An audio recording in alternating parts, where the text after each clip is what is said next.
për kujtimin e qiell dhe drita në tokë. I dërguari i Allahut, profeti Muhammed, paqja e bekimet e Allahut qofshin mbi të dhe mbi familjen e tij, ka thënë: zbatoje shpesh leximin e Kuranit dhe përmendjen e Allahut, sepse kjo është kujtim për ty në qiell dhe dritë për ty në tokë. Me këtë thënie, i dashur i zemrave tona, profeti Muhammed sallallahu alaihi wa ali, na mëson rëndësinë e dy gjërave thelbësore në jetën e besimtarit: leximi i Kuranit dhe përmendja e shpeshtë e Allahut të madhruar, pra dhikri.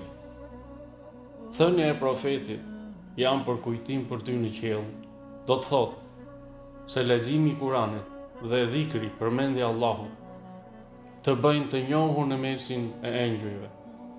Së dyti, emri përmendet në praninë e Allahut dhe shpërblimet e tua ruhen dhe shtohen.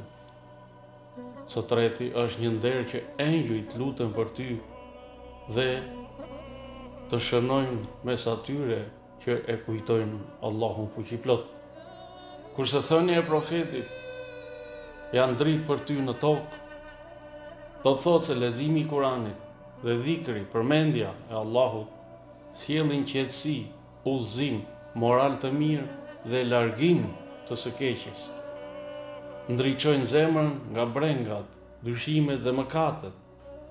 Ndriçojnë jetën tënde përmes drejtësisë, moralit dhe vendimeve të drejta. Thënia e profetit Muhammed sallallahu alaihi wa ali na mëson se njeriu që mbahet fort me Kuranin dhe e kujton vazhdimisht Allahun, ai është i përmendur në qiell dhe i udhëzuar në tokë.